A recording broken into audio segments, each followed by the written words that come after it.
Hi everyone, this is Bola. I'm the founder and CEO of Clever Girl Finance, and I'm also the author of the Clever Girl Finance book series. Welcome to Clever Girl Finance TV.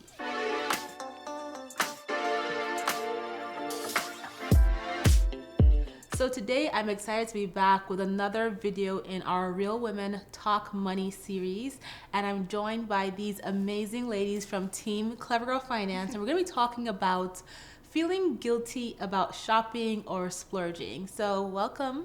Thank you. I'm going to have you ladies introduce yourselves. Hi, my name's Carli. And I'm Yazmir. So let's talk about shopping guilt, splurging guilt. What have you bought that you have felt guilty about, or you have been made to feel guilty about? Well, I bought an iPad and I just I wanted an iPad, but I barely use it because I'm always on my computer. So I feel kind of guilty, but then if I need to go out, I think it's better for me to carry that than my laptop. So I'm like, okay, I'm not gonna make myself feel too bad about it, but it was not cheap. And I'm thinking I could have just bought, stocks with this money. yeah. It's understandable. But it's an iPad. I mean, well, you said you don't use it, so I guess that's the thing. Yes, I've been using it more now, but when I first got it, it was just in my room. I wasn't using it. I was on my laptop all the time. I think for me, recently I bought a pair of shoes. They're brand new sneakers, like Nikes, but I bought them in the store and they were a little expensive. I mean, that's Nike. And then I found out that I could have bought them online cheaper. So I felt pretty guilty about that, but I wanted them and I was there. So I was like, I'm going to get these, but I'm going to get, use out of them. But I think I could have gotten them cheaper somewhere else. So I felt a little bit guilty about that. I could have gotten it for a cheaper price, but they were nice shoes. So. Yeah, that happens to me too. It's hard. So I'm trying to think, have I bought something that I feel guilty about? I've probably bought a lot of things that maybe, like you said, in my mind, I'm like, oh, I should invest this money.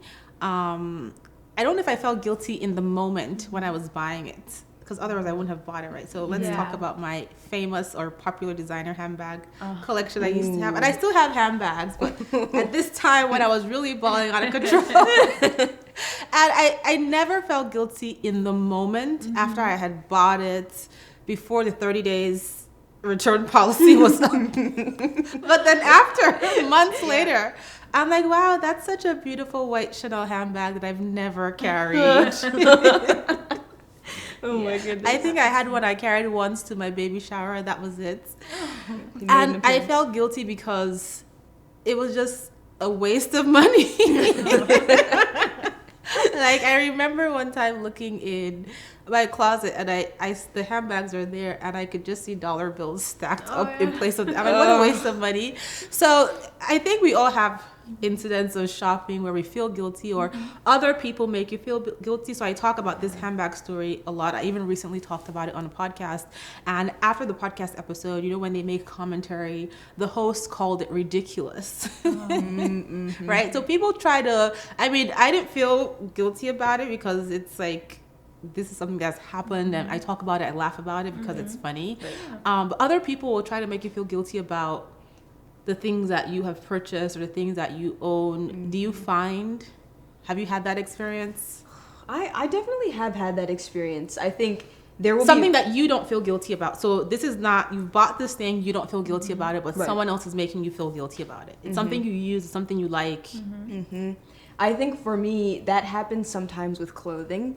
I have a specific type of style that maybe not everyone would agree with. So I've had people I'll go thrifting and I'll get a bunch of stuff and then they'll be like, you could have just gotten something a nicer version of that in one place here or there. And it's kind of I enjoy what I bought and this is kind of my style. This is what I like to do. But I definitely do let those other people kind of dictate. So then I'm like, okay, maybe I could have gotten it at a different store or maybe I should have gotten something different that might last me longer or something like that gets in my head and then I'm second guessing my choices, but I didn't initially. That's what I wanted. But yeah, that has happened to me before.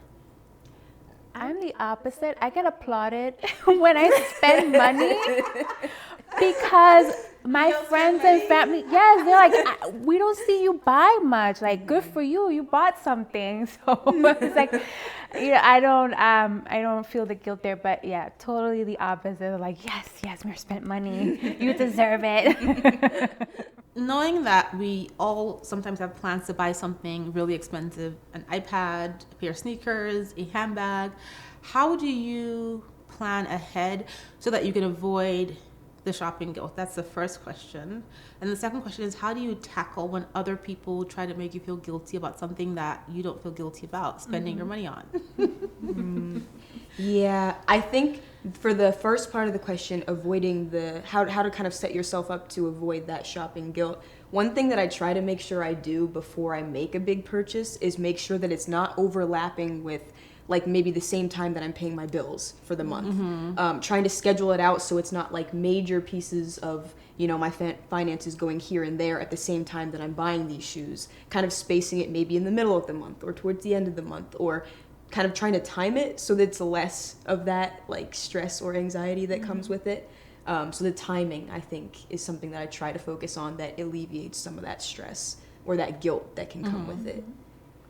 Yeah, I do the same thing. I plan ahead, and then I really think like, do I want this? How am I gonna feel after I purchase this item? So if I want it, I'll set a date and I'll save so that by that date I can get that thing. And if the date comes and I don't want it, then I'll just use that money for something else. Yeah, That makes sense. same for me. I have a dedicated account where I designate my splurge or like my non-essential purchases in there, and I will put money towards the item. And like you, if I want it when the day comes, I'm gonna buy it. If I've changed my mind, then I keep the money for something else, and that helps me not feel guilty about the purchase. And in terms of other people, because people are always gonna have something to say about what you buy, your shoes, your bag, your Plenty of opinions. And I'm like, well, why does it bother you? Why are you so upset that I know how I've spent my money on this purchase? Because some people really take it personally when they see you. Wow, I would never buy what you bought because that's just, what I could. That's the one I hate the most. You know what I could do with the money? Yeah, I know what you could do with the money, but it's not your money. Right. It's my money. Exactly. It's great that you know what you could do with the money, so that's what you should do with your money. But I'm going to do this. Right. So how do you deal with that?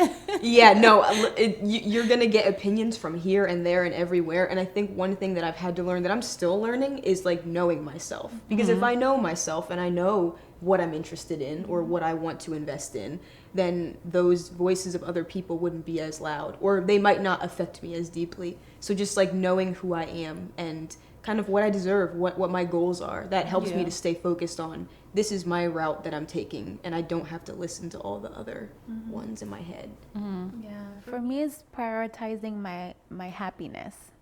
I know the things that make me happy, and sometimes I can anticipate what people will say.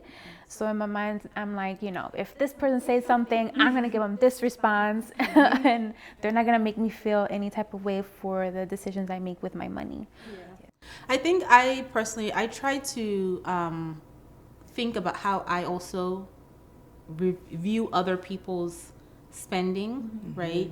Especially when people buy things that I personally don't like. Right. And I always remind myself of that saying that if you have nothing good to say, just shut up. So I take that advice. And I think that when it comes to splurging and shopping, and I think women specifically get we're made to feel bad. Yeah. Because For sure. what we spend is not of value, whereas when a guy spends it on nonsense, sorry Angel, our videographer's a guy. Like a watch or car, he's accoladed for his amazing new, shiny thing. Right. But I just have to remind myself that I know what I can afford, and I've planned for what I want to purchase. And if it was a mistake, giving myself the opportunity to reflect on it, to return the item, to sell the item, to donate the item, and just being at peace with knowing that this is not disrupting my finances. I think everybody needs to put themselves in that position. Yes, people may have stuff to say, people may not have stuff to say, but do I feel okay personally? Do I feel okay buying this? Do I feel financially okay buying this item? And that just helps you bring peace of mind about your shopping, your splurges, so that regardless of what people have to say, you know that, you know what, I'm okay with this. I didn't blow my budget. It didn't put me into debt. I didn't derail my financial life because I bought this shoe or this handbag, and I'm good with that. Yeah. And you brought up a good point. Like when I buy something, I look at the return policy. See, like, you know, That is so, like if I don't like this, I can return it. Always make sure you Yes, know that I don't. return I policy. rarely. In fact, it has to be like an incredible 95% off for me to buy something without a return policy. Like, because I know that if I'm buying something that doesn't have a return policy, it's very likely that I stumbled upon that thing, because I usually wouldn't shop in that place that doesn't have a return policy. And if I stumbled on that place, it's very likely that that is a splurge, a spur of the moment, not splurge, a spur of the moment purchase. That means it wasn't planned. I haven't thought it through. Yeah. And I'm gonna buy this thing and regret it because I can't return it. No. So there's no return policy. I'm not doing it. Like, there's specific. I try to create wish lists, right, of specific things I want to buy when, and I can delete them and add it on. Doesn't cost me anything, right? So wish list on my phone or on a spreadsheet, and that really helps me think about the item. It helps me determine if the cost is worth it to me. Sometimes it's stupid small things, like small things. Right. I'm like, do I want to spend $5 on that? Let me think about it for 2 months. right. Let me think this Because I'm petty like that. Yeah. So. Yeah, that is a really good idea though. Like writing those things down and saying, hey, like in the future, I would like to have maybe this, this, and this, and then actually thinking about it too. Yeah. Like thinking over those things. It might seem small, or we might skip over that because we just go straight to what we want in the moment. But like having those things written down is a really good idea. That's something I should probably try more. Yeah, wish list. I'm all about wish lists because I can just dream big and then delete and then dream big. Yeah. And then the things I really want, I can say, okay, these 2 things on this handbag, these pair of shoes, this vacation, whatever, this gift for a friend, I'm going to put money in my Splurge account to start saving for it. And then I get to the day and I'm like, oh, you know what? I still really like that thing. I'm going to buy it. Or you know what? I've changed my mind. I'm not buying it anymore. So I've talked about having a dedicated account to save for my splurges, for my big spending or shopping. Are there any other things you guys do to make sure that you're planning your finances accordingly when you're trying to spend money or you want to spend money guilt-free? I think what I try to do is organize what I am spending on by like levels. So I've got maybe like some smaller things that I might be looking forward to here, and then things like big trips. Like those are the kinds of things I plan like pretty far in advance. I don't go on them a ton, but I kind of try to separate everything into categories. So maybe smaller things to look forward to in the next couple of weeks, maybe going out to dinner here and there, or just stopping by and treating myself to maybe like nails or something like that. And then bigger trips I'll keep in a different category, and then I'll write them out in that way, kind of to like have levels to what I'm saving for, if that makes sense, or looking forward to. Yeah, I do the same thing and keep in mind like when bills are due, because I want to make sure they're paid and I'm not taking money out of that category but I give myself a time, and it depends on what it is that I want. Set a date, and if I still want to do it, perfect. If I don't, I just allocate that money elsewhere. Yeah. So one other thing I do is I find opportunities to save, to add money to my Splurge account. So for example, I do my hair 2 times a month.